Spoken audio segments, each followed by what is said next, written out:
सीमा श्री अरविंद यही श्री अरविंद पाठचक्र ऑनलाइन माध्यम रे योगदान करथुवा भाई बापा मान को नमस्कार। आज आलोच्य विषय परम ही श्रेष्ठ अनुभव। परम ही श्रेष्ठ अनुभव प्रसंग रे आलोचना करबा निमंते भुवनेश्वर सप्तशती नगर रवि भाई रविनारायण महांती को मु अनुरोध करुछि। रवि भाई तंकर वक्तव्य प्रदान करंतु। माँ मो जीवन परम आराध्य माँ और श्री अरविंद आत्मनिशी समस्त अपाभाई को मोर प्रणाम। माँ को आस्पृहा करुछि। आजिर यही आसर प्रकाश और प्रवेश पाई तांकर कृपा सबुदिन भली आम पाखरे रहू। आज जो विषय वस्तु आम रखीचे ताहा हेउछि परम ही श्रेष्ठ अनुभव। आम जन्म समय जेतबळे जेबेठु आम भितर हेतुबोध आसी कथा कहिबा किछि ज्ञान किछि जानिबा किछि बुझिबा ई समय जेतबळे आम आसी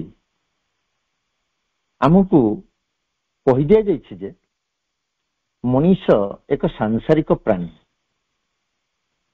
मनीष एक सामाजिक प्राणी, मनीष एक मरणशील प्राणी।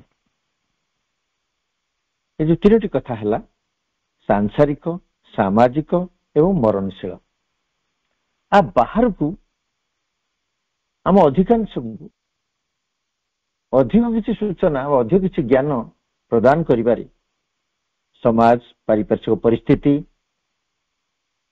हमको बाध्य करिछि। फल कौन है ना मनीष लिमिटेशन भितर बंधा पड़ जाइए जो कौन करुछि बा किछि समय जोक हो कि वास्तविकता हो आमे कहिछे मर्त्य मंडले देह बही देवता हेले भी मरई आसे नाचिबा खाइबा जीवन बंचिबा जीवा। जेमती हमर इलेक्शन समय रे 5 वर्ष पई आमे जो लोकप्रतिनिधि बाछु लोकप्रतिनिधि भितरे गोटे बद्ध धारणा होता है आमे 5 वर्ष पई जतले आसु जहा परिबा जहा मिलुछि ताको बांधिबा एन्जॉय करिया 5 वर्ष सरजिबो।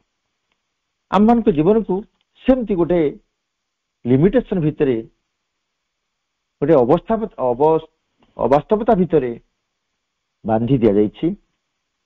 आमे अन्य किछि ज्ञान प्राप्त हो पारनिथिले। मोर कहीं मन होनी छोट बड़ू कथा कहबी कि हमको कहिबार जे मनीष एक आध्यात्मिक प्राणी, एक विवर्तित प्राणी, एक अमर प्राणी। ये कथा बाल्य समय आमको गोटे धारणा देछि बा दबार संभावना आमको थिला। मोर कहीं एमती किछि मन होनी। आत्माभिमुखी होबा मनीषर जे सर्वप्रथम दायित्व भगवान हो उठिबा, भगवान को अनुभव करिबा जे मनीषर जन्मतत्व अधिकार एभली अनुभवर वार्ता आमे अधिकांश पाइने कहिले अत्युक्ति हबनी। फलत आमे मनीष माने कौन हिचे ना नीति नैतिकता सामाजिक लक्षणगार समाज कौन कहिबो संसार कौन भाविबो एही बोधर सीमा चौहदी भितरे आत्माहीन भावरे परम को अनुभव न करी बंची चलीछे। आज भी बंची चलीछे। आम भितरे आम अधिकांश भितरे थिबा जिज्ञासा जिज्ञासा को चापी दे मनुष्यर फ्रीडम को स्वाधीनता को बेड़ी पकई दे सामाजिकता श्रृंखलतार द्वाही दे जीवन पर जीवन अतिक्रांत हो चली। किंतु मनीष बुझी पारिनी जे ता पाई जीवनर सर्वश्रेष्ठ कौन, सर्वश्रेष्ठ किए। मनीष जे अमृतर संतान अमर हेबा मनुष्यर सोल गोल एकमात्र लक्ष्य। एक कथा शिक्षा न देबाकू आम आम अधिकांशଙ୍କ परिवेश अनेक आम अनेक मनीष मानकर परिवेश बाध्य होइछि बोली कहिले केबे भी अत्युक्ति हबनी। अर्थात आम एमती कहि परिबा जे सेही बोली परिस्थिति सृष्टि कर दिया जाइछि जा फल आमे आम जीवन श्रेष्ठ कौन आम जीवन सबुठारु आम पई अधिक मूल्यवान कौन से कथा पाखरु हमको दूरे रखा से अनुभव एपरि नाम पाखु आसी फलत श्री भाषा रे ए हैंडफुल और a big handful of people किछि हाथ गणती हाथ मुठा गणती बा हाथ गणती लोक कौन करचंती जानिचंती बा जानिबार सुजोग पाइछंती व्हाई इज लाइफ जीवन कहीं व्हाट इज लाइफ जीवन कौन what is the goal of life जीवन लक्ष्य कौन what is the way of life जीवन बंचीबार रास्ता कौन अति अल्प संख्यक लोक हाथ मुठा लोक हाथ गणती लोक एतिक जानिथिले एतद व्यतीत अन्य जो मन रहिले समस्त जीवन थिला कौन ना birth growth decay and death भितर सीमित जन्म हवा बढ़िबा बा वृद्धि प्राप्त हवा पुणी क्षय प्राप्ति हवा एवं मृत्यु रसगड़ गुड़ाए पड़िकी आम जीवन एमती चली चली चली चली थिला। भगवान ये सब छड़ा सृष्टि कौन देइछंती हमको ना आलोक देइछंती पानी देइछंती पवन देइछंती संसार भितर देइछंती हम मानकू सांग साथी बापा माँ पुओ झियो स्वामी स्त्री बंधु बांधव ये सब जो संपर्कर बेड़ी भितर बा गोटे संपर्कर आसर भितर हमको जो रखी दिया जाइए ये सब निश्चित रूपे भगवान का योजनार अंश विशेष से परिवेश भगवान हमको कहीं दे थांती ना to assist each other for gathering experience from each one's activities and knowledge भगवान हमको एइथिबई से परिवेश देई थांती जे आमे प्रत्येकंकर को सहित बंची सेथि अभिज्ञता हासिल करिबा तांकर एक्टिविटी रु अभिज्ञता हासिल करिबा तांको ज्ञान रु किछि ज्ञान आहरण करिबा एथिपई एमनको आम सहित दिया जाय थाए किंतु मनीष से कौन करछि ना एड भार ग्रहण न करी एड कहले सहयोगी हेल्पफुल भाव ग्रहण न करी एक गोटे हमको सहयोग करिवो ए भाव न करी एम भाव नहीं जाइछि एड भाव न नहीं एम भाव नहीं ए कथा को हम बुझिबा हमर एम होछि परम को प्राप्त हवा भगवान को प्रतिष्ठा करिबा भगवान को अनुभव को नबा इत्यादि किंतु आमे ताकू कौन करछे एम को भूली जाइए आमे भाभी नहीं आमर संसार जीवन आमर पारिवारिक जीवन आमर सामाजिक जीवन आमर पार्थिव जीवन आमर वस्तु जीवन एगुड़िक आमर एम जहाँकि आज समाज रे परिदृष्ट होछि आमे समस्त देखुचे आत्माभिमुखी यात्रा परिवर्ते डिजायर बा आशाभिमुखी यात्रा त्वरान्वित होइछि समस्ते समस्त आम अनुभव करिपारुछे पारुथिबा बा अनुभव करि नै चलीछे जे आम मानकर गोटे सोल ओरिएंटेड यात्रा परिवर्ते डिजायर ओरिएंटेड यात्रा भीतर देखि आम समस्त गति करछे अधिकांश समस्त कहबाटा भूल हे जीवो अधिकांश से भाषा रे मोस्ट of the people एमती बची परम को अनुभव परिवर्ते अधिकांश आम भितर परस अनुभव रे काल बितौछ लॉर्ड सुप्रीम लॉर्ड जे आम रियलाइजेशन वास्तव लक्ष्य आम अनुभवर वास्तव लक्ष्य होचनी परम प्रभु स्वयं परम ତା ପରିବର୍ତ୍ତେ ଆମେ କଣ କରୁଛେ ପରଶ ଅନୁଭବରେ ସ୍ପର୍ଶ ଅନୁଭବରେ ଆମ ଜୀବନ ବଞ୍ଚି ଚାଲିଛି। ଏ ବିଷୟରେ ଯୋଉମାନେ ସଚେତନ ସେମାନଙ୍କ ଜୀବନ ଆତ୍ମାଭିମୁଖୀ ହେଇଛି। ତେଣୁ ଆମ ଭଳି ଅଧିକାଂଶ ଆଶାଭିମୁଖୀ ମଣିଷ ଡିଜାୟାର ଓରିଏଣ୍ଟେଡ ହେଇଛି, ଆଶା ଭିତରେ ରହି ଅବସର ସମୟରେ ଆତ୍ମାକୁ ଖୋଜିବା ଆରମ୍ଭ କରିଛେ, ବା ସେତେବେଳେ ହିଁ ଭଗବାନଙ୍କୁ ଚାହିଁଛେ। ଫଳତଃ ଷଷ୍ଠାଙ୍କର ସୃଷ୍ଟି ଇମ୍ବାଲାନ୍ସ ହେଇଯାଇଛି। ଆମର ଯେତେବେଳେ ଅତିମାନ ଶକ୍ତି ପୃଥିବୀ ବାତାବରଣରେ ଅବତରଣ କଲା, ସେତେବେଳେ ଆମେ ଶୁଣିଛେ ଯେ ମାତ୍ର 3 ଜଣ ବ୍ୟକ୍ତି ବିଶେଷ ସେ କଥା ଜାଣିପାରିଥିଲେ। ଆଶ୍ରମରେ 2 ଜଣ, ଅଷ୍ଟ୍ରେଲିଆ ନା କୋଉଠି ମା କହିଥିଲେ, ଜଣେ ଅନୁଭବ କରିଥିଲେ। ଏଇ ଯୋଉ ଘଟଣା କଥା ଯଦି ଆମେ ତାକୁ ସେଥିରୁ ଏଇ ଘଟଣାକୁ ମାନଙ୍କର ଏଇ କଥାରୁ ଯଦି ଆମେ ସାରାଂଶ ଖୋଜିବା, ବୁଝିବା ଯେ ଅଧିକାଂଶ ମଣିଷ ଏପରିକି ଷ୍ଟୁଆର୍ଟଙ୍କ ଭାଷାରେ ଇମେନ୍ସ ମେଜରିଟି ଅଫ ପିପୁଲ, ଅଧିକ ସଂଖ୍ୟାର ଲୋକ ଆଜି ବି ଜାଣିନାହାନ୍ତି, ଆଜି ବି ସଚେତନ ହୋଇନାହାନ୍ତି what is highest in one self. ଆମେ ଆମ ଭିତରେ ସର୍ବୋତ୍ତମ କିଏ, ସର୍ବୋତ୍କୃଷ୍ଟ କିଏ, ଏ ପର୍ଯ୍ୟନ୍ତ ବି ଜାଣିନେ, ଅଧିକାଂଶ ଲୋକ ବି ଜାଣିନେ ଯେ ଆମ ଭିତରେ ହ୍ୱାଟ ଇଜ ହାଏଷ୍ଟ, ଅର୍ଥାତ୍ ନିଜ ଭିତରେ ସର୍ବୋତ୍ତମ ସର୍ବୋତ୍କୃଷ୍ଟ କଣ ଅଛି ଏବଂ ଯିଏ ସର୍ବୋତ୍କୃଷ୍ଟ ସର୍ବଶ୍ରେଷ୍ଠ ସେ ଆମଠାରୁ କଣ ଚାହାନ୍ତି, କେନ୍ଦ୍ରୀୟ ବା ହୃତ୍କେନ୍ଦ୍ରସ୍ଥ ପରମ ସତ୍ତାଙ୍କର ଇଚ୍ଛା କଣ ଓ କିପରି, ଏ କଥା ମୋଟେ ବି ଆମ ଭିତରୁ ଅଧିକାଂଶ ମଣିଷ ଆଜି ପର୍ଯ୍ୟନ୍ତ ଜାଣିନେ। ଏ ସମ୍ବନ୍ଧରେ ଥରେ ମାଙ୍କୁ ପ୍ରଶ୍ନ ପଚରା ଯାଇଥିଲା ଯେ ମା, how can one become aware of the central will, ସେ ପରମଙ୍କର ଇଚ୍ଛା କଣ, ଆମ ଭିତରେ ଥିବା କେନ୍ଦ୍ରୀୟ ସତ୍ତାଙ୍କର ଇଚ୍ଛା କଣ, ସେ ବିଷୟରେ ଜଣେ କିପରି ସଚେତନ ହେଇପାରିବ? ମା ଉତ୍ତର ଦେଇଥିଲେ, first of all one must become aware of what is highest.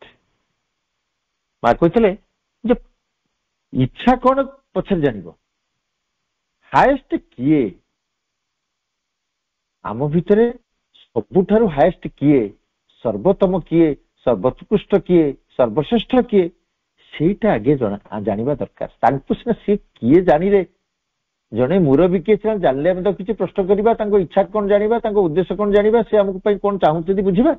ତେଣୁ ମୁରବୀ କିଏ ପର୍ଯ୍ୟନ୍ତ ବି ଆମେ ଜାଣିନେ, ଯାହାଫଳରେ ଯେତେ ପ୍ରକାର ଇମ୍ବାଲାନ୍ସ, ଯେତେ ପ୍ରକାର ଟ୍ରବୁଲ, ଯେତେ ପ୍ରକାର ସମସ୍ୟା ଆସି ପହଞ୍ଚି ଏଇ କାରଣ ପାଇଁ ହଉଛି ଆମେ ଏପର୍ଯ୍ୟନ୍ତ ବି ବୁଝିନେ what is highest within us, who is the controller, soul controller, soul leader of our being, ଆମ ସତ୍ତାର ସବୁଠାରୁ ବଡ ବା ମୁଖ୍ୟ ନେତା କିଏ।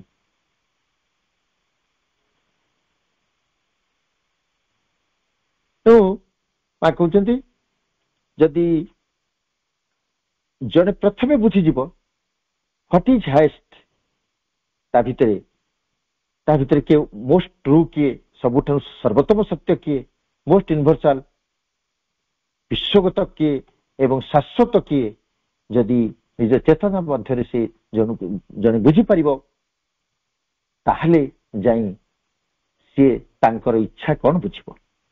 ନେତା କିଏ ଆମେ ଜାଣିଲେ ସେ କଣ ଚାହୁଁଛନ୍ତି ଆମେ ପରେ ବୁଝିବା, କିନ୍ତୁ ପ୍ରଥମେ ଜାଣିବା ଆମର ନେତା କିଏ, ଆମର ନିର୍ଦ୍ଦେଶକ କିଏ, ଆମର ପଥ ପ୍ରଦର୍ଶକ କିଏ, ଆମ ପାଇଁ ସର୍ବଶ୍ରେଷ୍ଠ କିଏ।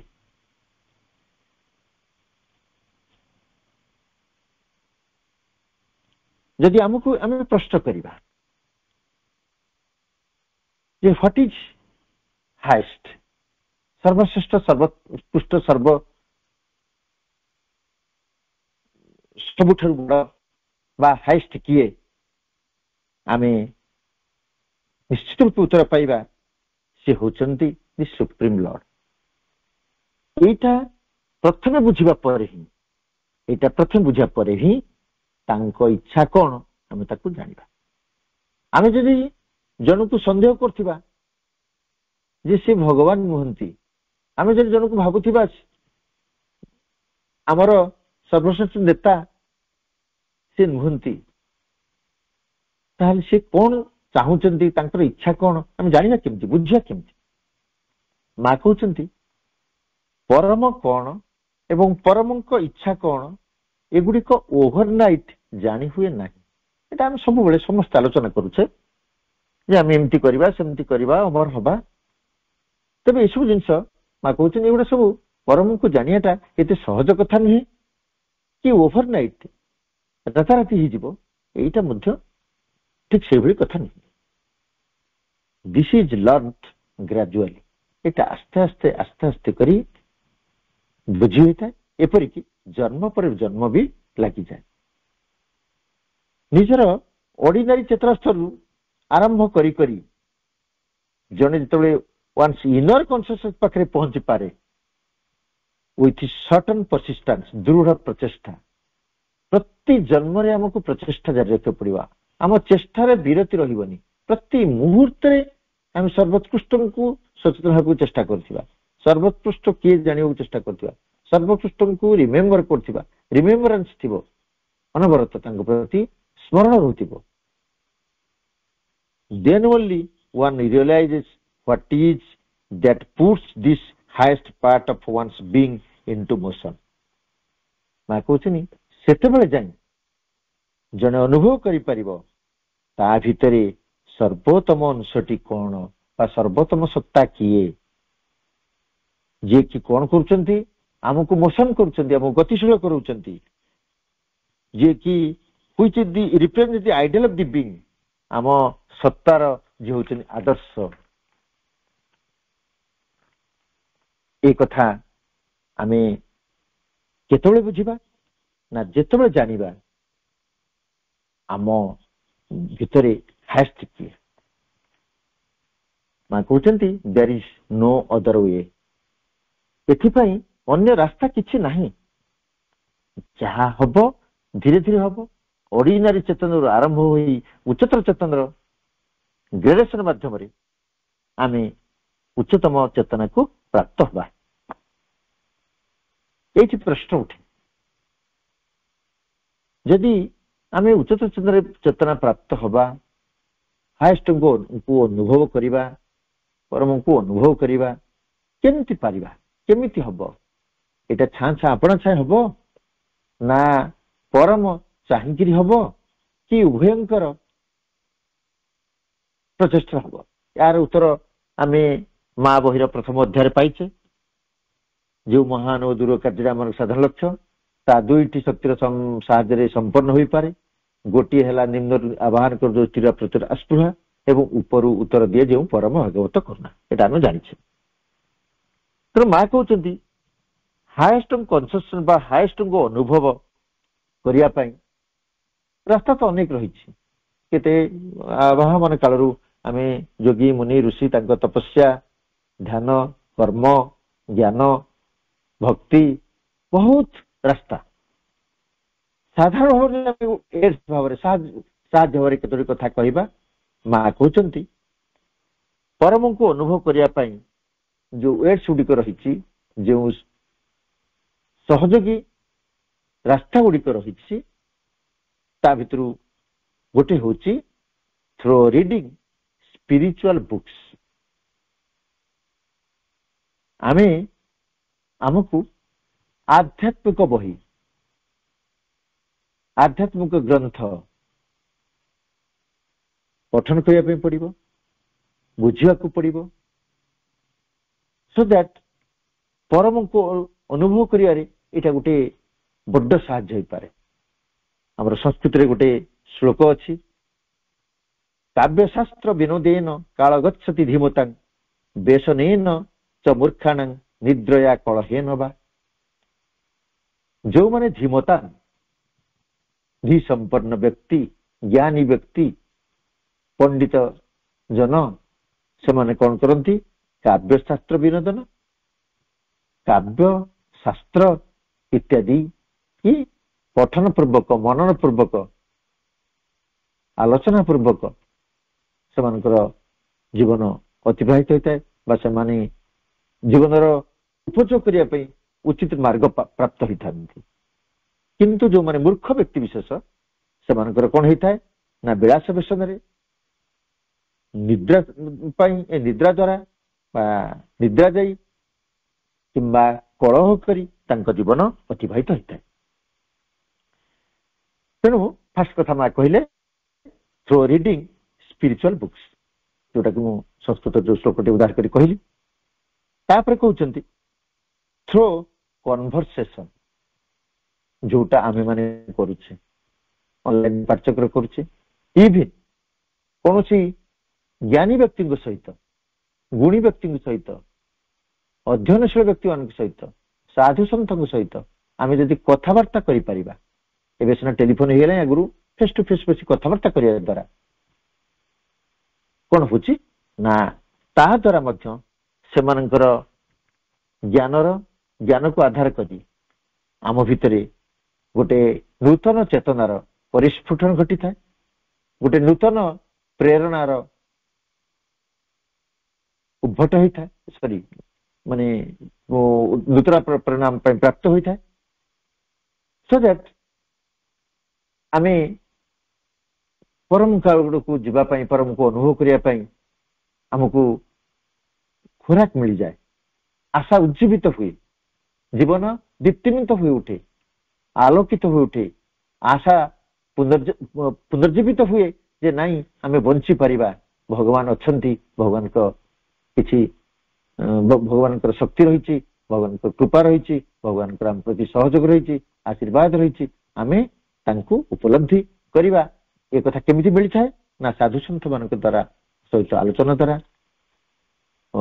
ଶାସ୍ତ୍ର ଆଧ୍ୟାତ୍ମିକ ପୁସ୍ତକ ପଠନ ଦ୍ୱାରା, ଆମର ଯୋଉ କାର୍ଯ୍ୟକ୍ରମ କହିଲି ଅନଲାଇନ ପାଠ୍ୟକ୍ରମ, ଏଗୁଡା ମଧ୍ୟ ଆମକୁ ପ୍ରତି ମୁହୂର୍ତ୍ତରେ ସ୍ମରଣ କରିଦେଉଥାଏ ଯେ ଭଗବାନଙ୍କ କୃପା କେମିତି ଭରି ରହିଛି। ଆମକୁ ସେତିକୁ ଆମ ଭିତରକୁ ଆଣିବାକୁ ପଡିବ ଭଗବାନଙ୍କୁ ଅନୁଭବ କରିବାର। ଆଉ ଗୋଟେ କଥା କହିଲେ ତୃତୀୟରେ ମା, through a more or less dramatic, that is unexpected event which gives you a shock, shakes you up, bring you out of your usual little rut। ମା କହୁଛନ୍ତି ତୃତୀୟ ଘଟଣାଟା ମଧ୍ୟ ପରମଙ୍କୁ ଅନୁଭବ କରିବାରେ ଆମକୁ ସାହାଯ୍ୟ ଯୋଗାଇଥାଏ। କଣ ସେ ତୃତୀୟଟା ନା ଯେ through a more or less dramatic, it is unexpected event which gives you shock। ଏମିତି ବେଳେ ବେଳେ ଆମକୁ ଗୋଟେ କଷ୍ଟରେ ପକେଇ ଦିଆଯାଏ, ଏଇଟା ମଧ୍ୟ ପରମଙ୍କ ଇଚ୍ଛାରେ ଘଟିଥାଏ, ଆମକୁ କଷ୍ଟରେ ପକେଇ ଦିଆଯାଏ, ଯନ୍ତ୍ରଣା ପକେଇ ଦିଆଯାଏ।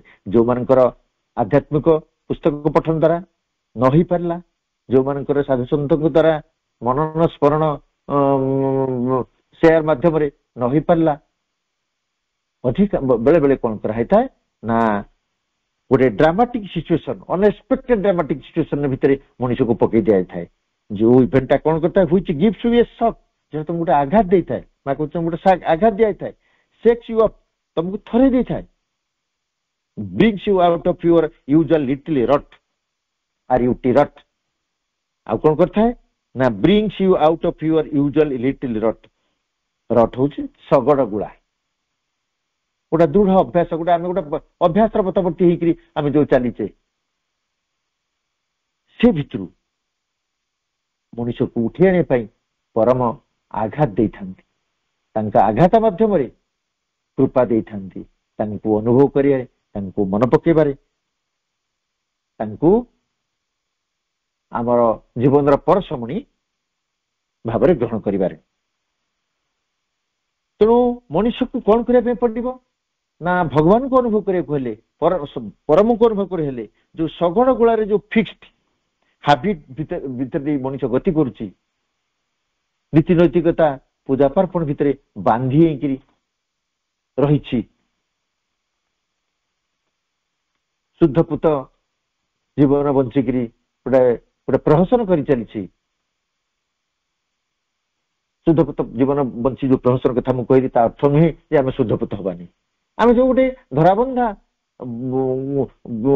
पुराणा जी आमको जो गोटे रास्ता देखे दिखाई से पड़ी जीवन बंचुची माँ कहते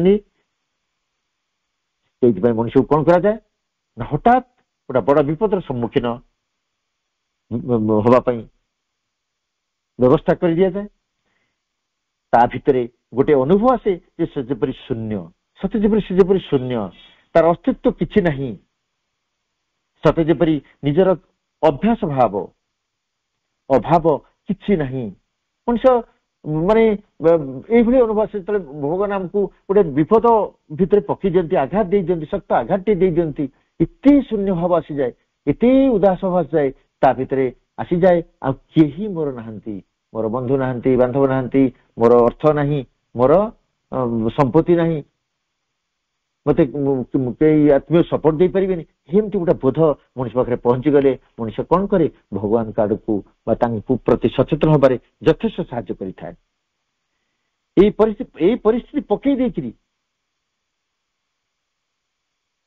परम कौन करथांती तांको अनुभव करिवारे परम परम को अनुभव करिवारे अधिकतर प्रेरणा देथांती मु आपण मानकु मो जीवन गोटे कहानी कहिबी एटा 2002 मसीहार घटना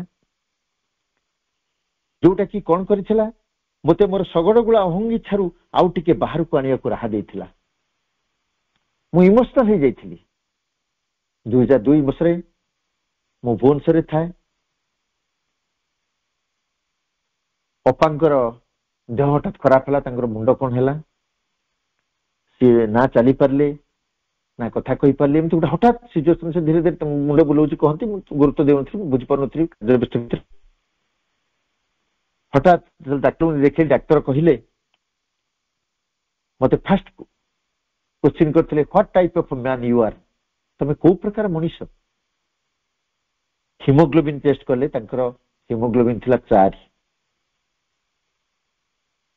से कहले डॉक्टर से लैंग्वेज थिला simple she is going to be a dead body से गोटे माने मृत बा शव हवा को जाउछथि बर्तमान तब कौ टाइप मनुष्य मत से पचार एति कहले भगवान को डाक अरेंज 7 बॉटल ऑफ ब्लड 7 बोतल रक्त इमिडिएटली संग्रह कर से 7 बोतल ब्लड कथा कहया पर्यंत भी मो भितर से अहंकार थिला प्राण थिला आउ तो किछि कहलेनी ना मते डाक्टर तो आउ किछि कहले 7 बोतल ब्लड बर्तमान मु जहा को टेलीफोन करिवि जहा को कहबी से मते आछि ब्लड दबा एया कही मो भितर अहंकार को साबित कर चाहिए जे एते लोक सुख दुख पाखे छिड़ा होती 7 बोतल ब्लड मत देवे एया कही मु बांकी ठारू भुवनेश्वर बांकी था मोर पूर्व स्टेशन भुवनेश्वर आसा पूर्व बांकी ठारू भुवनेश्वर पर्यंत जिते लोक थिले प्राय 20-25 जन को फोन कली जे भाई ब्लड दरकार एमती आप विश्वास करंतु जो सिलेक्टेड 20 जन पाखु टेलीफोन कली से नुआ नुआ आसता mobile phone land phone mobile land phone कली एमती मोर गोटे अनवरत मु घंटाए काल चेष्टा कली 20 जन को प्राय सिलेक्टेड लोक सत कथा कहूँ आपण सिलेक्टेड 20 जन तक लोक भिन्न भिन्न कारण दर्शाई मना करदे जे आम ब्लड दे पार किए कहला मत टाइफॉइड होता मुझे औषध खाई ब्लड देवी किए कहला मत डायबिटीज किए कहला मोर मुंड बुलाऊँ किए कहला मुझे आसी जाइए तेणु मुझे भुवनेश्वर पहुंची पारि ब्लड दे पारि इत्यादि बाहाना भितर मत मो हाथ किसी रास्ता नाला शेष अस्त्र थिला मु छिड़ा होता है भुवनेश्वर सौदामिनी महापात्र क्लिनिक पाखे से गोटे गछ थाए से गछटी ना काटिक रास्ता या से गछ मूले ठिया होकरी मो आखिरू खाली झरझर लुह बहु थाए जहा थिला हृदयर कोह जहा थिला मो भितरे जहा थिला सबु किछि अजाड़ी देली तांकरी पाखरे द्रौपदीर मन नहीं गजराजंक आस्पृहा नहीं ଏବଂ ମୃଗୁଣୀର ଆକୁଳ ପ୍ରାର୍ଥନା ଦେଇ ମୁଁ ହାତ ନଟିକି ଛିଡା ନହେଲେ ମଧ୍ୟ ସେଇଭଳି ଭାବରେ ଛିଡା ହେଲି ସେ ଗଛ ମୂଳେ। ଯେତିକି ସାମର୍ଥ୍ୟ ଥିଲା ସମର୍ପିତ ହବା ପାଇଁ ହେଲି ଓ ଡାକିଲି। ମୁଁ ସେ ବର୍ଷ ଭୁବନେଶ୍ୱର ଆସି ଜଏନ୍ କରିଥାଏ ଗୋଟେ ନୂଆ ଡିପାର୍ଟମେଣ୍ଟରେ। ମାତ୍ର ମୋର ସେଠି ଜଏନ୍ କରିବାର ମାସଟା ହେଇଥାଏ। ମୁଁ ଘର ଚେଞ୍ଜ କରିକି ଭୁବନେଶ୍ୱର ଫେରିଥାଏ। ମୋର ଯୋଉ ଡିପାର୍ଟମେଣ୍ଟରେ ଜଏନ୍ କରିଥାଏ ସେଠି ଯୋଉ ବନ୍ଧୁମାନେ ଥାନ୍ତି ହେଡ୍ ଅଫିସରେ, ସେମାନଙ୍କ ସହିତ ମୋର କାହାର ସହିତ ବନ୍ଧୁତା ହୋଇନଥାଏ କହିଲେ ଚଳେ। ଆମର ଡିପାର୍ଟମେଣ୍ଟରେ ଯିଏ ଥାନ୍ତି ସ୍ତେନ ବାବୁ, ବିଜୟ କୁମାର ବାରିକ ବୋଲି ଜଣେ ବନ୍ଧୁ, ସିଏ ଭାଇ ଜଣକ ଚାଲିଗଲେଣି।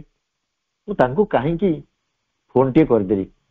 ମୁଁ କହିଲି ବିଜୟ ବାବୁ ଏମିତି କଥା, ମିସେସଙ୍କର ଏମିତି ରକ୍ତର ଆବଶ୍ୟକତା ରହିଛି, ଆଉ ମୁଁ ଏମିତି ଡାକ୍ତର ମତେ ଏଇଆ କହିଲେ, ଏମିତି ଅବସ୍ଥା। ମୁଁ ଏତିକି କହି ଫୋନଟି ରଖିଦେଲି। ସିଏ ମତେ କିଛି କିଛି କହିଲେ ନାହିଁ। ସେତେବେଳକୁ 4ଟା ବାଜିଛି, 5:30 ବାଜିଲା। ମୁଁ ସେଇଠି ଛିଡା ହେଇଛି। 5:30 ବେଳୁ ସେଇ ନୂଆ ଡିପାର୍ଟମେଣ୍ଟ ଅଫିସରୁ ଡାକ୍ତରଖାନା ଭିତରକୁ ପଶି ଆସିଲେ 11 ଜଣ। ମୁଁ କାହାକୁ ଚିହ୍ନିନି ଡିପାର୍ଟମେଣ୍ଟରେ, ସେ ନୂଆ ଲୋକଙ୍କୁ 11 ଜଣ ଆସିକି ଡାକ୍ତରଖାନାରେ ପଶିଲେ। କହିଲେ କିଏ ନେବ ବ୍ଲଡ? ଆମେ ଦେବୁ ବ୍ଲଡ। ଆଶ୍ଚର୍ଯ୍ୟ ଲାଗିଲା। ଡାକ୍ତର ପଚାରିଲେ ମାନେ କୁଆଡେ ଆସିଛନ୍ତି? ମୁଁ କୋହ କଣ୍ଠରେ କହୁଥିଲି ଯେ ସେମାନେ ଆସିଛନ୍ତି ବ୍ଲଡ ଦେବାକୁ। 11 ଜଣ ଯାକ 2 ଜଣ ରିଜେକ୍ଟ ହେଇଗଲେ। 9 ଜଣ 9 ବୋତଲ ବ୍ଲଡ ରେଡି ହେଇଗଲା କଳିଙ୍ଗ ହସ୍ପିଟାଲରେ। ସେ ଯୋଉ ଭାଇ ଜଣକ ଚାଲିଗଲେଣି ବିଜୟ ଭାଇ କହିଲି, ସିଏ ବି ଗୋଟେ ବୋତଲ ମାନେ ଗୋଟେ ୟୁନିଟ୍ ବ୍ଲଡ ଦେଇଥିଲେ। ଏଇ ଯୋଉ କଥାଟି ମୁଁ କହିବାକୁ ଚାହିଁଲି, ମୋର ଅନ୍ୟାନ୍ୟ ଅନୁଭୂତି ସହିତ ଏହା ଏକ ବିଶେଷ ଅନୁଭବ ଥିଲା। ବିଶେଷ ଅନୁଭୂତି ଥିଲା ପରମଙ୍କୁ ବା ତାଙ୍କ କୃପାକୁ ଅନୁଭବ କରିବାରେ। ଶଗଡ଼ ଗୁଳାର ସେଇ ପ୍ରିଫିକ୍ସଡ ଟ୍ରାକରୁ ବାହାରି ତାଙ୍କ ପ୍ରତି ସଚେତନ ହେବା ପାଇଁ, ତାଙ୍କ ପ୍ରତି ଅନୁପ୍ରାଣିତ ହେବା ପାଇଁ, ତାଙ୍କୁ ଆପଣାର ବୋଲି ଗ୍ରହଣ କରିବା ପାଇଁ ମୋର ଅନ୍ୟାନ୍ୟ ଅନୁଭୂତି ସହିତ ସେଇଟା ଗୋଟେ ସବୁଠାରୁ ବଡ ଉପଲବ୍ଧି ଥିଲା। ମା କହୁଛନ୍ତି ଏଇଭଳି ଘଟଣା, ଦୁର୍ଘଟଣା ମଣିଷକୁ ପରମଙ୍କ ଅନୁଭବ ଆଡକୁ ପ୍ରବେଶ କରିବା ପାଇଁ, ତାଙ୍କ କଣ୍ଟାକ୍ଟରେ ରହିବା ପାଇଁ ଖୋରାକ ଯୋଗାଇଥାଏ। ଏବଂ ଆସ୍ତେ ଆସ୍ତେ by methodical discipline you can make the contact continuous। ମା କହୁଛନ୍ତି ଗୋଟେ ପ୍ରଣାଳୀଗତ ଶୃଙ୍ଖଳା, ମେଥଡିକାଲ ଡିସିପ୍ଲିନ, ଗୋଟେ ପ୍ରଣାଳୀଗତ ଶୃଙ୍ଖଳା ମାଧ୍ୟମରେ ଧୀରେ ଧୀରେ ଧୀରେ ଧୀରେ ତମେ କଣ କରିବ? You can make the contact continuous. ପରମଙ୍କ ପ୍ରତି ଯୋଉ କଣ୍ଟାକ୍ଟଟା, ତାଙ୍କ ପ୍ରତି ଯୋଉ ଯୋଗ ହବା, ଯୁକ୍ତ ହବାର ଯୋଉ ଅଭ୍ୟାସଟା ତମର ବଢି ବଢିଯିବ, କଣ୍ଟିନ୍ୟୁଅସ୍ ହେଇଯିବ, ଏକ ପ୍ରକାର ନିଶ୍ଚିତ ହେଇଯିବ। ସେଥିରେ ବ୍ୟାହତର ସମାନ ନଥିବ, ପ୍ରତିହତ ହେଉନଥିବ। But usually this takes time. ମା କହୁଛନ୍ତି ସାଧାରଣତଃ ଏଇଟା ସମୟ ନେଇଥାଏ। ତେଣୁ ସମୟଟାକୁ ଆମେ କହିପାରିବା ଜନ୍ମ ପରେ ଜନ୍ମ ଲାଗି ଯାଇପାରେ ସେଇ ଅନୁଭବ ଆସିବାରେ। ସେ ଗୋଟିଏ ହେଉ କି ଅନେକ ଘଟଣା ହଉ, ଦୁର୍ଘଟଣାର ପରିସ୍ଥିତି କ୍ରିଏଟ କରି ମଣିଷକୁ ଭଗବାନ ଆଜି ସୁଦ୍ଧା ନେଇ ଚାଲିଛନ୍ତି ସେଇ ରାସ୍ତା। ମା କହୁଛନ୍ତି ଆମକୁ, ମଣିଷକୁ ସର, ଦୁଃଖ, ଷ୍ଟ୍ରଙ୍ଗ ଇମୋସନ ଏବଂ ଗ୍ରେଟ ଏନ୍ଥୁସିଜମ୍, ପ୍ରଚେଷ୍ଟା, ଏଇସବୁ ଗୁଡିକ ଦ୍ୱାରା ଦୁଃଖ ମାଧ୍ୟମରେ, ଇମୋସନ ମଧ୍ୟରେ, ଭାବପ୍ରବଣ ତା ଭିତରେ ଏବଂ ଚେଷ୍ଟା ମାଧ୍ୟମରେ ପରମଙ୍କୁ ଅନୁଭବ କରିବା ପାଇଁ, ତାଙ୍କୁ ବୁଝିବା ପାଇଁ এই ପ୍ରକ୍ରିୟା ଗୁଡାକୁ ସାହାଯ୍ୟ କରିଥାଏ। ଲୁହା ଭଳି ଗୋଟେ ଷ୍ଟ୍ରଙ୍ଗ ବସ୍ତୁରେ କିଛି ଯଦି ଆମେ ବନେଇବାକୁ ଚାହୁଁଛେ, ଆମେ ମାନେ କମାର ଯଦି ବନେଇବାକୁ ଚାହୁଁଛି, ସେ ଅଧିକରୁ ଅଧିକ ଆଞ୍ଚରେ ତାକୁ ଜଳେଇ ଅଧିକ ପ୍ରହାର ଦେଇଥାଏ। ଠିକ ମଣିଷ ମାନଙ୍କ କ୍ଷେତ୍ରରେ ସେଇଭଳି ଘଟଣା। ଆଘାତ ଆସୁଛି ଅର୍ଥ ଜଣେ ପ୍ରୋଗ୍ରେସ କରୁଛି ବୋଲି ବୁଝିବାକୁ, ପରମେଶ୍ୱରଙ୍କୁ ହାଏଷ୍ଟଙ୍କୁ ନିଜ ଭିତରେ ଅନୁଭବ କରିବାକୁ ରୋଡ କ୍ଲିୟର ହଉଛି। ଏଇଟା ସବୁବେଳେ ମନେ ରଖିବା। ଆମ ଜୀବନରେ ଯେତେ ଘଟଣା ଦୁର୍ଘଟଣା ଆସୁଛି, ତାର ପଶ୍ଚାତରେ ସବୁବେଳେ ପରମ କିଛି ଚାହୁଁଛନ୍ତି ବୋଲି ଆମକୁ ସେ ରାସ୍ତାରେ ସେ ଆଘାତ ଦଉଛନ୍ତି, ସେଥିପ୍ରତି ଆମର ମୋଟେ କୌଣସି ପ୍ରକାର ଆଶଙ୍କା ଦ୍ୱନ୍ଦ୍ୱ ଆମ ଭିତରେ ଆସିବା ଉଚିତ। ଥରେ ଯଦି ମଣିଷ ଭରସା କରି ଶିଖେ, ହାଏଷ୍ଟକୁ ନିଜ ଭିତରେ ଅଛନ୍ତି ବୋଲି ଅନୁଭବ କରେ, ତାଙ୍କ ଦ୍ୱାରା ବାଧା ବିପତ୍ତି ପ୍ରାପ୍ତ ହୋଇ ସେଥିରୁ ରକ୍ଷା ପାଇବାର ଶକ୍ତି ଯଦି ତାଙ୍କଠାରୁ ପାଇପାରେ, ତେବେ ମଣିଷ ଜୀବନର ଟର୍ଣ୍ଣିଂ ପଏଣ୍ଟ ଆରମ୍ଭ ହୋଇଯାଏ। ତାହେଲେ କରାଉଥାଏ ମୁହିଁ ନ୍ୟାୟରେ ସବୁ ପରିସ୍ଥିତି ସିଏ କ୍ରିଏଟ କରିଥାନ୍ତି, ତା ଭିତରୁ ଉଠିବା ପାଇଁ ମଧ୍ୟ ଶକ୍ତି ସିଏ ଦେଇଥାନ୍ତି। ଏବଂ ସେଇ ଟର୍ଣ୍ଣିଂ ପଏଣ୍ଟରୁ ମଣିଷ ଯଦି ଶିଖି ନପାରେ, ତାହେଲେ ମଣିଷ ଆର କେତେ ଜୀବନ ଚାଲିଯାଏ ସିନା ସେ ତାଙ୍କୁ ଅନୁଭବ କରିପାରେନି। ମଣିଷ ଭିତରେ ମଣିଷ ଅନୁଭବ କରେ ସତ ଯେପରି କେହି ଜଣେ ପୁରୁଣା ଅନୁଭବ ସକଳକୁ ଭାଙ୍ଗି ଦେଉଛନ୍ତି, ନୂତନ ଅନୁଭବର ଦ୍ୱାର ଖୋଲି ଦେଉଛନ୍ତି। ଏଇ ଅନୁଭବ ଥରେ ଯେତେବେଳେ ଆସିଯିବ ଯେ ମୁଁ କିଛି ଶିଖିବି ବୋଲି, ମୁଁ କାହାକୁ ଅନୁଭବ କରିବି ବୋଲି, ମୁଁ ତାଙ୍କୁ ମୋ ଭିତରେ ଧରି ରଖିବି ବୋଲି, ଗ୍ରହଣ କରିବି ବୋଲି, ମୋର ସବୁ ପ୍ରକାର ପୁରୁଣା ଅନୁଭବକୁ ଭାଙ୍ଗି ଦିଆହଉଛି ଏବଂ ନୂତନ ଅନୁଭବ ଦ୍ୱାର ଖୋଲି ଯାଉଛି। ଏଇ ଅନୁଭବ ଯଦି ମଣିଷ ଭିତରେ ଆସିଯାଏ, ସେଇ ମଣିଷଟି ଆଉ ଭୁଲେ ନାହିଁ ସେଇ ଅନୁଭବକୁ। ଏପରିକି ମା କହନ୍ତି, afterwards one can very easily call off this state each time. ଥରେ ଆମେ ଯେତେବେଳେ ଜାଣୁଛେ ଯେ ଆମେ ଅସୁବିଧାରେ ପଡିଛେ, ଅର୍ଥ ଭଗବାନଙ୍କର ପଶ୍ଚାତରେ କିଛି ନୁହେଁ, ନିର୍ଦ୍ଦିଷ୍ଟ ଭାବରେ ଇଙ୍ଗିତ ରହିଛି, ତାଙ୍କ ଇଚ୍ଛା ରହିଛି। ଇଏ ଅନୁଭବ ଆସିଛି ଏବଂ ଅନୁଭବ ଯଦି ଆସିଯିବ, ଆମକୁ ସେ ଅସୁବିଧାରେ ପକେଇଛନ୍ତି ମାନେ, ଦୁଃଖ ଯନ୍ତ୍ରଣା ଦେଇଛନ୍ତି ମାନେ, ତାକୁ ସେଇ ଜାଗାରୁ ଉଠେଇ ନେବାର ଚେଷ୍ଟାରେ ଭଗବାନ ଅଛନ୍ତି। ଏଇ ଅନୁଭବ ଯଦି ଥରେ ଆସିଯାଏ, ମା କହୁଛନ୍ତି this state each time, a decision is to be taken and then one takes it in full of awareness of the implication and forcing everything that's going to happen।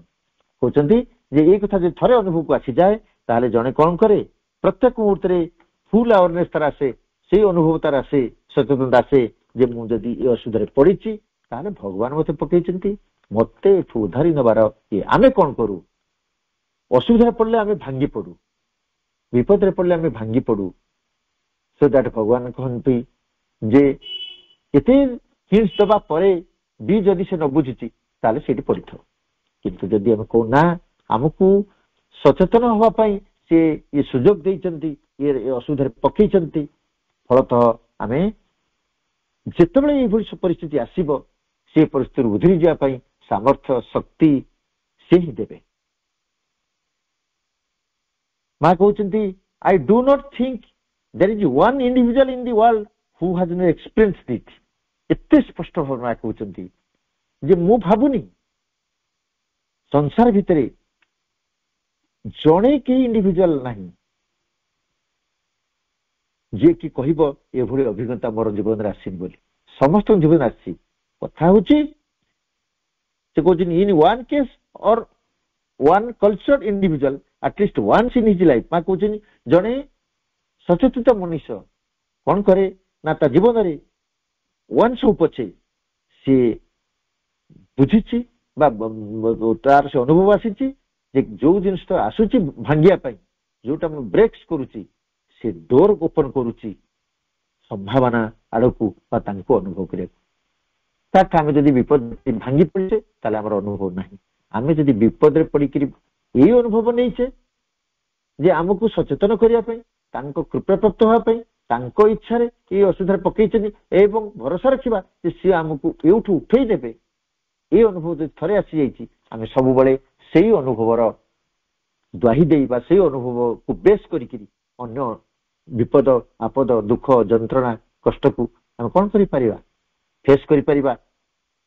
ତାକୁ ଧୀର ସୁସ୍ଥରେ, କ୍ୱାଇଟନେସ୍ ଭିତରେ, କାମନେସ୍ ଭିତରେ, ସ୍ଥିରତା ଭିତରେ ଆମେ କଣ କରିପାରିବା, ଫେସ୍ କରିପାରିବା। ପ୍ରତ୍ୟେକ ଅନୁଭବ କରିସାରିଛନ୍ତି ଅଥବା ପ୍ରତ୍ୟେକଙ୍କୁ ଅନୁଭବ କରିବାକୁ ଅଛି ଯେ ଆମ ଭିତରେ କିଏ ଭାଙ୍ଗନ୍ତି ଓ କିଏ ଆଗେଇବାର ରାସ୍ତା ଦେଖାନ୍ତି, ଯାହାକୁ ମଣିଷକୁ ବୁଝିବାରେ ସାହାଯ୍ୟ କରିଥାଏ। ସବୁବେଳେ ଆମକୁ ଆମର ବୁଝିବା ଦରକାର, ଆମର ଅନୁଭବ ରହିବା ଦରକାର ଯେ ଆମ ଭିତରେ କିଏ ଭାଙ୍ଗୁଛନ୍ତି, କିଏ ସେ ଭାଙ୍ଗି ଦେଇକିରି ନୂଆ ରାସ୍ତା ତିଆରି କରୁଛନ୍ତି ଆହୁରି ଗୋଟେ ସମ୍ଭାବନା ଆଡକୁ ଆଗକୁ ଯିବା ପାଇଁ।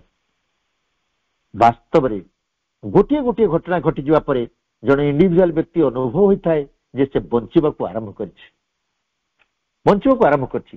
ଏଥିପୂର୍ବରୁ ସେ ଜାଣିନଥାଏ ଜୀବନ କଣ ଓ କାହିଁକି। ତା ଅର୍ଥ ଯଦି ଆମ ଜୀବନ ସ୍ମୁଥଲି ଚାଲିଛି ତାହେଲେ ତାହା ସେ ବାସ୍ତବ ଜୀବନ ନୁହେଁ। ଘଟଣା ଦୁର୍ଘଟଣା ବହୁଳ ଜୀବନ ଭିତରେ ହାଏଷ୍ଟଙ୍କୁ ଅନୁଭବ କରିବାର ପ୍ରେରଣା ଆସିଥାଏ, ହାଏଷ୍ଟଙ୍କୁ ବୁଝିବା ପାଇଁ ଶକ୍ତି ପ୍ରାପ୍ତ ହୋଇଥାଏ, ହାଏଷ୍ଟଙ୍କୁ ଜାଣିବା ପାଇଁ ଜ୍ଞାନ ପ୍ରାପ୍ତ ହୋଇଥାଏ। ମଣିଷ ସତେ ଯେପରି ବୋଧ ଆସିଯାଏ ଯେ ସେ ଜୀବନ ମଧ୍ୟକୁ ପ୍ରବେଶ କରିଛି। ବୋଧି ଜନ୍ମେ ଯେପରି ତାକୁ ଅନୁଭବ କରିପାରିଥିବାରୁ ତାଙ୍କ ପ୍ରତି ସଚେତ ହୋଇଥିବାରୁ ଜୀବନଟା ସୁନ୍ଦର ପୂର୍ଣ୍ଣ ହୋଇ ଉଠିଛି। ଥରେ ଯଦି ଆମେ ଅନୁଭବକୁ ନେଇପାରିଲେ ଯେ ଯୋଉ ଅସୁବିଧାରେ ପଡିଛେ ତାହା ସେଠାରୁ ଉଠେଇ ନେବା ପାଇଁ ପରମ ଆମକୁ ଅନେକ ରହିଛନ୍ତି, ପ୍ରସ୍ତୁତ ହୋଇ ରହିଛନ୍ତି। ଏଇ ବୋଧ ଥରେ ଯଦି ଆସିଲା, ଏଇ ବୋଧି ଏଇ ଜ୍ଞାନ ଯଦି ଥରେ ଆସିଗଲା ତାହେଲେ ଆମ ବୁଝିପାରିବା ସତେ ଯେପରି ଆମ ଜୀବନଟା ଶୂନ୍ୟରୁ ପୂର୍ଣ୍ଣ ହୋଇ ଉଠିଛି। ହାଏଷ୍ଟଙ୍କୁ ଅନୁଭୂତ ହେବା ପରେ ହାଏଷ୍ଟଙ୍କ ପ୍ରତି ଆସ୍ପୃହା ନିବେଦିତ ହେବା ପରେ ଆମେ ହାୟର ବା ହାଇ କଥା ଭୁଲି ଯାଉ। ଉଦାହରଣ ପାଖରେ ଅନେକ, ଆମେ ଦଶରଥଙ୍କର କଥା ଜାଣିଛେ। କଣ ହେଲେ? ତାଙ୍କ ଅନୁଭବ ବଳରେ ସେ ବାଲ୍ମୀକିରେ ପରିଣତ ହେଲେ। ଆମେ ଗୋବିନ୍ଦ ଚନ୍ଦ୍ର କଥା ଜାଣିଛେ, ଟୀକା ଗୋବିନ୍ଦ ଚନ୍ଦ୍ର ଭାବରେ ଯେ ଆମ ସମ୍ମୁଖରେ କଣ ଉଭା ହେଇଥିଲେ।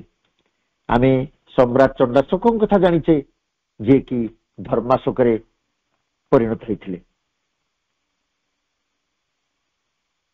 ତେଣୁ ଏଇ ଯୋଉ ପରମକୁ ଅନୁଭବ କରିବା ପରେ ସବୁଠି ରହିଛି ସେ ଗୋଟିଏ କଥା ଯେ ଆମ ମନ ପ୍ରାଣଙ୍କର ଭୂମିକା। ଏମାନେ ସାକ୍ଷୀ ଭୂମିକା ନିଭେଇଥାନ୍ତି। ସଚେତନା ବୃଦ୍ଧି ପାଇଥାଏ। ଅଧିକ ଯଦି ମନ ପ୍ରାଣ ବାହ୍ୟ ଘଟଣାରେ ଡିଷ୍ଟର୍ବ ନ ହୋଇଥାନ୍ତି ତେବେ ଅନୁଭବ ବେଶୀ ଆସିଥାଏ। ଆମେ କିନ୍ତୁ କଣ କରୁ? ବାହ୍ୟ ଭାବରେ ବାହ୍ୟ ଘଟଣାରେ ବହୁତ ଡିଷ୍ଟର୍ବ ହେଇଥାଉ। ଆମେ ମାନେ ଆମର ମନ ପ୍ରାଣ। ମାଙ୍କ ଭାଷାରେ ଯେମିତି ଘଟଣା ଘଟିଲା ବେଳେ ଦେଖୁଥିବା ମଣିଷ ନୀରବରେ ଦେଖୁଥାଏ, ଠିକ ସେମିତି ମନ ପ୍ରାଣ କାର୍ଯ୍ୟ କରିବା ଦରକାର। କଣ ସେ ଘଟଣାଟି? ଆମେ ବାଟରେ ଆସୁଛେ, ଦେଖୁଛେ ଗୋଟେ କିଛି ଗୋଟେ ନ୍ୟୁସେନ୍ସ କରୁଛି, ଆମ ଦୃଷ୍ଟି ପଡିଗଲା, ଆମେ ସାଇଲେଣ୍ଟ ହେଇ ପଳେଇ ଆସିଲେ। ତା ଅର୍ଥ ଆମେ ସେ ଘଟଣା ପ୍ରତି ଗୁରୁତ୍ୱ ଦେଲେନି। ଠିକ ସେମିତି ମନ ପ୍ରାଣ ମଧ୍ୟ ଭିତରେ ଯୋଉ ଡିଷ୍ଟର୍ବାନ୍ସ ଆସୁଛି, ବାହାରୁ ଯୋଉ ଡିଷ୍ଟର୍ବାନ୍ସ ଆସୁଛି, ଭିତର କଥା କହିଲି ଭୁଲ, ମାନେ ବାହାରୁ ଯୋଉ ଡିଷ୍ଟର୍ବାନ୍ସ ଆସୁଛି ସେଗୁଡିକୁ କଣ କରିବେ? ମନ ପ୍ରାଣ ଗୋଟେ ଧ୍ୟାନ ଦେବେନି, ତାକୁ ସାଇଡ କରିଦେବେ। ମାଙ୍କ ଭାଷାରେ ପୁଟ୍ ଇଟସେଲ୍ଫ ଆଟ୍ ଦ ବ୍ୟାକ୍, ଆମେ ପଛରେ ରଖିଦେବା ତାକୁ। ରିମେନ୍ କ୍ୱାଏଟ୍, ନୀରବ ରୁହ and look without participating. This is what is called witness. ଏଇଟା କୁହାଯିବ ସାକ୍ଷୀ। ସାକ୍ଷୀ ଦେଖୁଥିବା ଲୋକଟି, ଦୂରରୁ ଦେଖୁଥିବା ଲୋକ ଯିଏ ସାକ୍ଷୀ ଦିଏ, ସେ ଘଟଣାଟିକୁ ଦେଖୁଥାଏ, ସେ ଘଟଣାରେ ଇନଭଲ୍ଭ ହୁଏନି। ଠିକ ସେମିତି ଆମ ଜୀବନରେ ଯୋଉ ଆଉଟର ଡିଷ୍ଟର୍ବାନ୍ସ ସବୁ ଆସୁଛି, ମନ ପ୍ରାଣ ତାକୁ ଯଦି ସାକ୍ଷୀ ଭୂମିକାରେ ଦେଖିବେ ତାହେଲେ ପରମଙ୍କୁ ଅନୁଭବ କରିବାରେ, ଭଗବାନଙ୍କୁ ଅନୁଭବ କରିବାରେ, ହାଏଷ୍ଟଙ୍କୁ ଅନୁଭବ କରିବାରେ ଆମକୁ ବହୁତ ସାହାଯ୍ୟ ମିଳିବ। ଅର୍ଥାତ୍ non participation gives one the possibility of being quiet and not being affected by things. ତ ପରମକୁ ଅନୁଭବ କରିବାରେ ଯଦି ଆମେ ଆଉଟର ଡିଷ୍ଟର୍ବାନ୍ସ ମ୍ୟାଟରରେ ପାର୍ଟିସିପେଟ ନ କରିବା, ସେଥିପ୍ରତି ସେଗୁଡ଼ିକୁ ଇଗ୍ନୋର କରିବା, ସେମାନଙ୍କୁ ଦୂରେଇ ରଖିବା, ତାହେଲେ ପରମଙ୍କୁ ଅନୁଭବ କରିବାରେ ଆମକୁ ବେଶୀ ସହଯୋଗ ମିଳିବ। ମେଡିଟେସନ ଏବଂ ଟ୍ରାନ୍ସ ବିଷୟରେ ମା କହୁଛନ୍ତି, ଯଦି କେହି ବ୍ୟକ୍ତି ନିଜର ଆଉଟର କନସିୟସନ ଓ ଇନର କନସିୟସନ ମଧ୍ୟରେ ସାମଞ୍ଜସ୍ୟ ରକ୍ଷା ନ କରି ଡିପର ମେଡିଟେସନକୁ ଯାଇଥାନ୍ତି ତେବେ ଭୟଙ୍କର ପରିସ୍ଥିତି ସୃଷ୍ଟି ହେଇଥାଏ।